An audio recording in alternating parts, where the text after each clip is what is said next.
और हमारी इस खास पेशकश देश प्रदेश में आपका स्वागत है। हमारी कोशिश है कि आपके राज्य से जुड़ी हर वो जरूरी खबर जो आपके लिए जानना जरूरी है वो आप तक पहुंचाए। और हम शुरुआत इस वक्त कर रहे हैं किस तरह से देश के ज्यादातर हिस्सों में आज से धार्मिक स्थल खुल गए हैं। कोरोना के मामले लगातार बढ़ रहे हैं, लेकिन धार्मिक स्थलों को खोलने का फैसला सरकारों ने ले लिया है। अयोध्या में भी आज से भगवान राम के दर्शन शुरू हो चुके हैं। मंदिर, मस्जिद, चर्च, गुरुद्वारों को खोलने का से पहले साफ सफाई का काम किया गया है ताकि संक्रमण के खतरे से बचा जा सके। 3 तस्वीरें हम आपको दिखा रहे हैं यहाँ पर किस तरह से धार्मिक स्थल जो है उनकी साफ सफाई हुई है, उनको सैनिटाइज किया गया है। तो एक तरफ जहां पर धार्मिक स्थल खोले गए हैं वहां पर यह साफ तौर पर कहा गया है कि जो प्रसाद है वो यहां पर नहीं बटेगा, मूर्तियों को छूने की इजाजत नहीं होगी और आपको धार्मिक स्थलों में दाखिल होने से पहले अपने हाथ पैरों को सैनिटाइज करना होगा, दूरी एक बना के रखनी होगी और थर्मल स्क्रीनिंग जो है वो भी आपकी की जाएगी। हमारे सहयोगी अयोध्या पहुंचे हैं, आलोक पांडे, वहां से एक रिपोर्ट दिखाते हैं। मेरे साथी प्रमोद श्रीवास्तव मैं इस वक्त अयोध्या में हैं। ये जो जन्मभूमि है उसके पास का इलाका है, वहां तक हम नहीं जा सकते क्योंकि वहां कैमराज अलाउड नहीं है।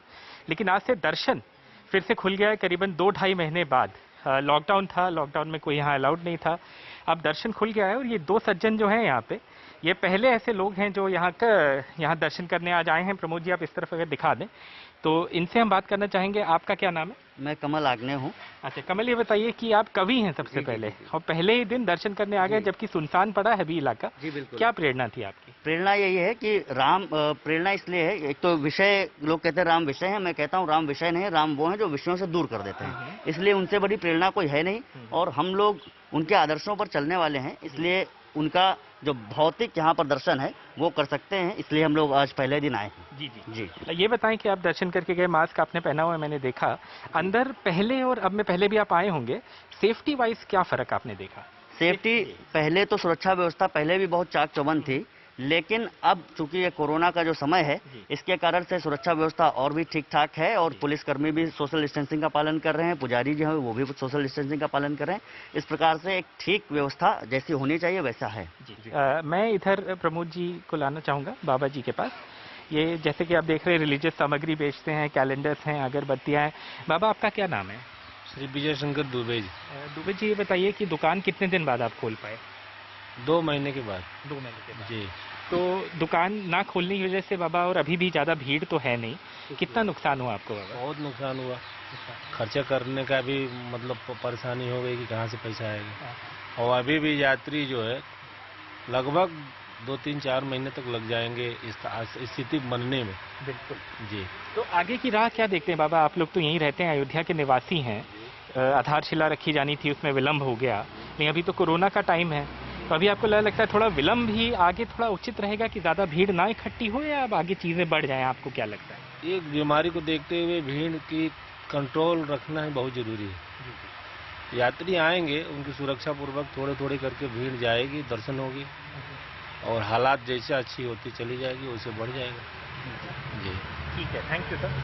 तो देश भर के कई इलाके ऐसे हैं, कई राज्य ऐसे हैं जहां पर मंदिर और देवालय जो हैं वो खोले जा रहे हैं, लेकिन वाराणसी में आज बाबा विश्वनाथ का दरबार नहीं खुला। हालांकि तैयारियां पूरी हैं। आज पूरी समीक्षा करने के बाद बनारस के प्रतिष्ठित देवालय और मंदिर कल से खोले जाने का फैसला किया गया है। बाबा विश्वनाथ मंदिर के पास से तैयारियों का जायजा लिया है हमारे संवाददाता अजय सिंह ने।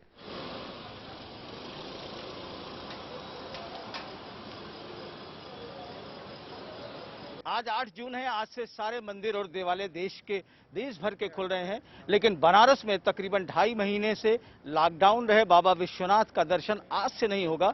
हालांकि तैयारी पूरी कर ली गई है। अगर हम यहाँ दिखाने की कोशिश करें तो आप देख सकते हैं कि किस तरीके से सोशल डिस्टेंसिंग के लिए पूरी व्यवस्था की गई है।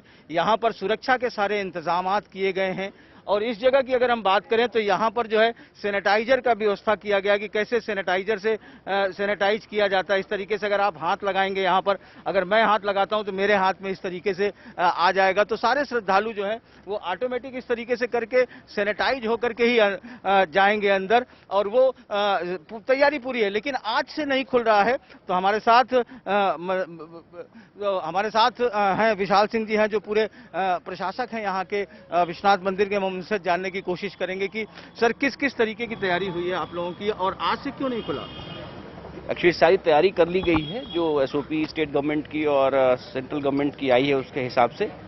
लेकिन अभी इसका परीक्षण एक बार जिला प्रशासन द्वारा किया जाएगा और उसके बाद इसको हम लोग शुरू करेंगे अगर सारी तैयारियां आवश्यकता के अनुसार पाई जाती हैं तो। और अभी हमने सोशल डिस्टेंसिंग का अरेंजमेंट सर्कल बना के कर लिया है, जिसमें श्रद्धालुओं को खड़ा होना है, बिना मास्क लगाए अंदर आना अलाउड नहीं है।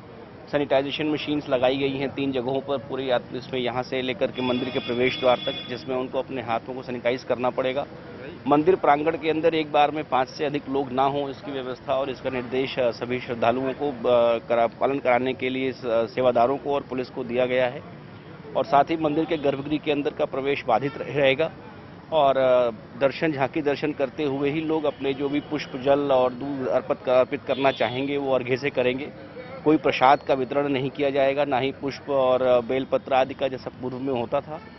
और अंदर जाने का और बाहर आने का दोनों रास्ते अलग अलग हैं। तो सारी तैयारियां हो चुकी हैं, पब्लिक एड्रेस सिस्टम लगा हुआ है ताकि लोगों को बार बार इस बारे में अवगत कराया जाए। और आप देख सकते हैं बैनर पोस्टर भी लगाए जा रहे हैं, जिसके माध्यम से लोगों को सभी सुविधा के अनुसार दर्शन करने के लिए जो आवश्यक नियम हैं उनका पालन करने से अनुरोध किया जाएगा। तो हम लोग पूरी तरह से तैयार हैं। कुछ ही देर में जिला प्रशासन निरीक्षण करेगा और सारी व्यवस्थाओं को उपयुक्त पाने की दशा में हम लोग कल से मंदिर खोलेंगे। तो एक एक करके अलग अलग हिस्सों से तस्वीरें आने लगी हैं। आंध्र प्रदेश के तिरुमला का तिरुपति मंदिर भी आज खुल गया है। मंदिर के अंदर सोशल डिस्टेंसिंग के साथ साथ सुरक्षा के भी तमाम इंतजाम किए गए हैं और कोशिश की जा रही है कि जो श्रद्धालु आए वो सोशल डिस्टेंसिंग का ध्यान रखें और उनके दर्शन भी ठीक से हो पाए।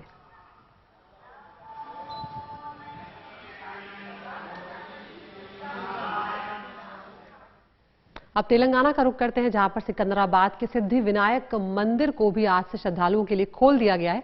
यहां जाने वाले हर शख्स की थर्मल स्क्रीनिंग भी की जा रही है। साथ ही यहां पर सोशल डिस्टेंसिंग का पूरा ध्यान रखा जा रहा है। वहां का हाल बता रही है हमारी सहयोगी उमा सुधीर।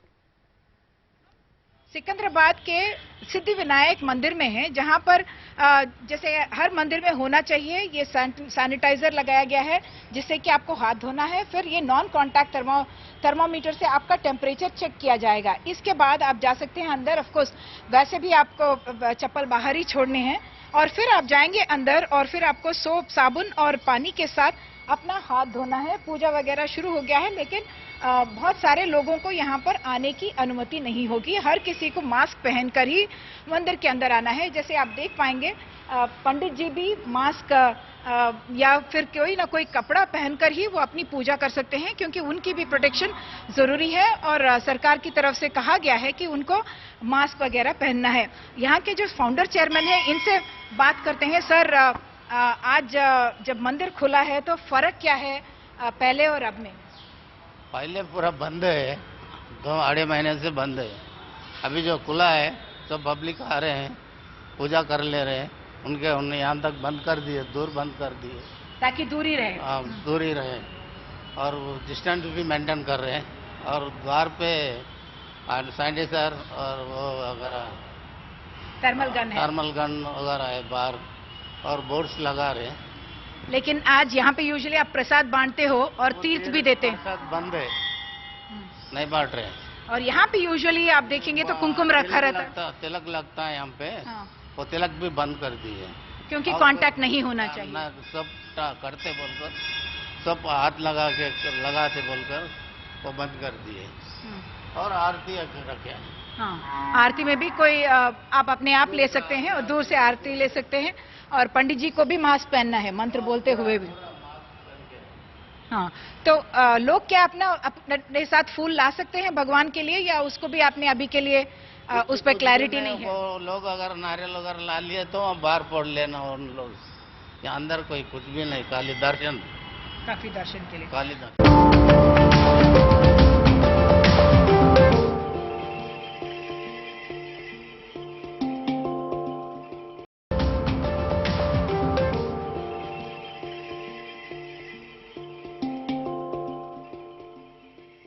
ब्रेक के बाद एक बार फिर देश प्रदेश में आपका स्वागत है। बिहार की बात करते हैं, जहां पर बीजेपी एक बार फिर अपना पूरा दांव जो है वो लगाने जा रही है। विधानसभा चुनाव नीतीश कुमार के नेतृत्व में ही लड़ा जाएगा, ये बात खुद केंद्रीय गृह मंत्री अमित शाह ने रविवार को साफ कर दी।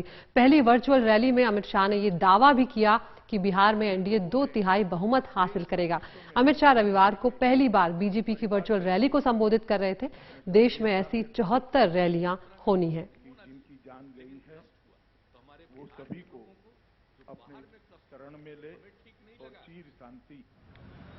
रविवार को भाजपा की इस वर्चुअल रैली की आलोचना के मद्देनजर पहले ही केंद्रीय गृह मंत्री अमित शाह ने साफ किया कि इसका राजनीति से कोई लेना देना नहीं है। लेकिन भाषण के दौरान केंद्र और बिहार की नीतीश सरकार की उपलब्धियां गिनाने के बाद अंत में उन्होंने कही डाला, मित्रों, आने वाले दिनों में बिहार में चुनाव है। बिहार में चुनाव है। मुझे भरोसा है कि श्री नीतीश कुमार के नेतृत्व में 2/3 बहुमत के साथ एनडीए की सरकार बनेगी। इससे पहले उन्होंने भाषण के दौरान नीतीश सरकार के कामकाज की तारीफ भी की और राजद और तेजस्वी यादव को निशाने पर भी रखा। अभी मैं देखता था बिहार के एक नेता बयान दे रहे थे, भैया आप कहाँ थे, दिल्ली में थे या बिहार में थे? इतना तो तनिक बिहार की जनता को बता दो, आप थे कहाँ, आपने क्या किया?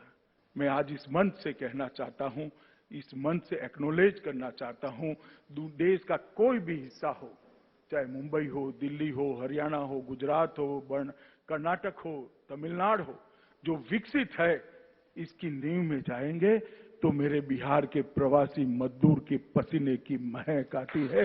बिहार के व्यक्ति का पसीना इस देश के विकास की नींव में पड़ा। अमित शाह के भाषण से साफ था कि लोक जनशक्ति पार्टी जैसी उनकी अपनी सहयोगी और उनके पार्टी के नेताओं के एक तबके के बार बार यह कहने के बावजूद कि श्रमिकों के मुद्दे पर नीतीश कुमार की हैंडलिंग के कारण उनकी लोकप्रियता बिहार में घटी है, इसके बावजूद फिलहाल बीजेपी का शीर्ष नेतृत्व इस मुद्दे पर कोई राजनीतिक जोखिम नहीं उठाना चाहता और बिहार विधानसभा का अगला चुनाव नीतीश कुमार बनाम तेजस्वी यादव ही होगा। पटना से कैमरामैन हबीब अली के साथ मनीष कुमार, एनडीटीवी इंडिया के लिए। तो बिहार के लिए राजनीतिक गहमागहमी जो है वो अब पूरी तरह से शुरू हो चुकी है। अमित शाह की रैली के विरोध में आरजेडी ने कल थाली पीटकर गरीब अधिकार दिवस मनाया है। आरजेडी का कहना है कि लॉकडाउन में जनता भूखी मर रही है और बीजेपी रैलियों में पानी की तरह पैसा बहा रही है।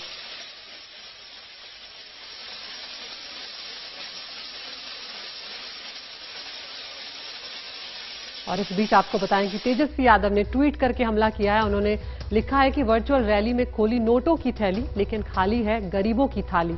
जनता आपको घर बैठाएगी हाथ खाली, तब करना हजारों डिजिटल चुनावी रैली। किसान, नौजवानों व गरीब विरोधी सरकार के विरुद्ध आज बिहार ने थाली बजाकर विरोध प्रकट किया, क्योंकि गरीबों का पेट और थाली है खाली। और अब रुक कर रहे हैं मध्य प्रदेश का, जहां पर शाजापुर जिले के एक निजी अस्पताल में बुजुर्ग मरीज को इलाज का बिल जमा नहीं करने पर कथित तौर पर अस्पताल के बिस्तर से बांध दिया गया। ये आरोप परिजनों ने लगाया है। वहीं अस्पताल का कहना है कि मरीज का शरीर इलेक्ट्रोलाइट असंतुलन से बार बार अकड़ रहा था, ऐसे में वो खुद को चोट ना पहुंचा ले, इसलिए उन्हें बांधा गया। इस मामले में विपक्ष के हमले के बाद मुख्यमंत्री शिवराज सिंह चौहान को सामने आना पड़ा और उन्होंने कहा है कि दोषियों पर कड़ी से कड़ी कार्रवाई की जाएगी। ये मामला शाजापुर का है। शाजापुर जिला सिटी अस्पताल में भर्ती लक्ष्मी नारायण को जिला अस्पताल ने रेफर किया।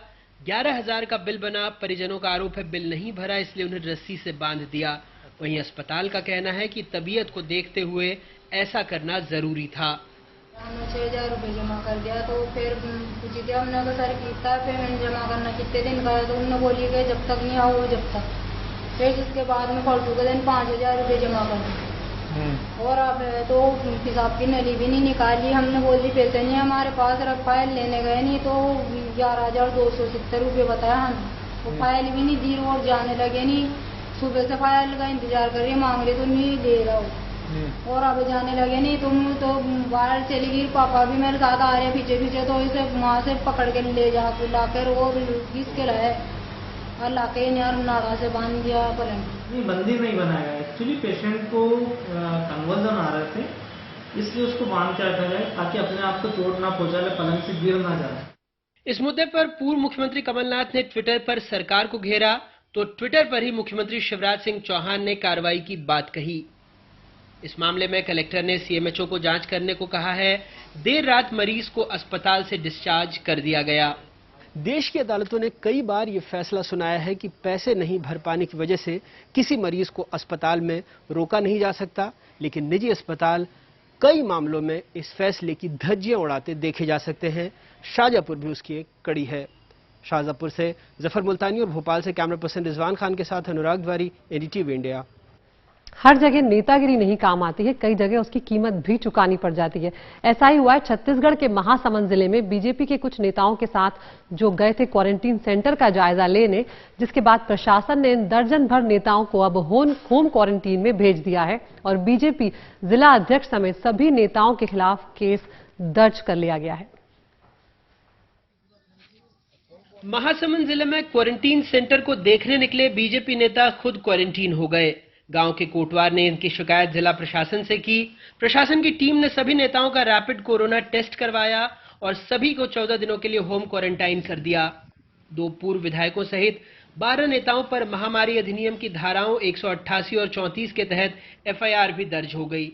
जनहित के प्रयास को अपराध का रूप वो दे रहे हैं और इससे ये साफ स्पष्ट होता है कि जो भारतीय जनता पार्टी के हमारे कार्यकर्ता हैं, लगातार जो सरकार की अव्यवस्था है, क्वारंटाइन सेंटर में जो अव्यवस्था फैली हुई है, अव्यवस्था व्याप्त है और उसको उजागर करने का काम विपक्ष का है। बदलापुर की राजनीति नहीं है, ये शासन प्रशासन की कार्रवाई है। अगर आप देखते हैं, मैं जितने भाजपा के नेता वहां पर गए हैं, मैं तो इनको कहूंगी कि सस्ती लोकप्रियता के चक्कर में गए हैं। अफसरों का कहना है कि कार्रवाई नियमों के तहत हुई है।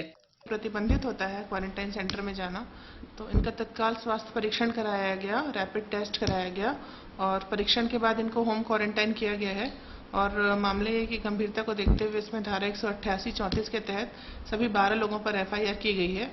सियासत तो हो गई, लेकिन क्वारंटाइन सेंटर में रहने वाले इन मजदूरों के हालात नहीं बदले और न ही सुधार का कोई आश्वासन मिला। इन नेताओं की कोरोना रिपोर्ट तो नेगेटिव आई, लेकिन छत्तीसगढ़ में कोरोना संक्रमितों का आंकड़ा 1000 के करीब पहुंच चुका है। मरने वालों का आंकड़ा भी बढ़ता जा रहा है और साथ में सियासत भी। महासमुंद से कृष्णानंद दुबे और भोपाल से कैमरा पर्सन रिजवान खान के साथ अनुराग द्वारी, एनडीटीवी इंडिया। अब ओडिशा की बात करते हैं, जहां पर फिर कुदरती कहर जो है वो बरसा है। पारादीप में समंदर में हाई टाइड से बाढ़ जैसे हालात हो गए हैं। निचले इलाकों में बसे कई गांवों में समंदर का पानी घुस गया है, जिसके चलते लोगों को काफी परेशानियां झेलनी पड़ रही है। कई गांव डूब की चपेट में हैं, डूब की कगार पर आ गए हैं और फसलों को भी भारी नुकसान पहुंचा है, जिसके चलते लोगों की जो रोजमर्रा की जिंदगी है वो भी बुरी तरह प्रभावित हुई है।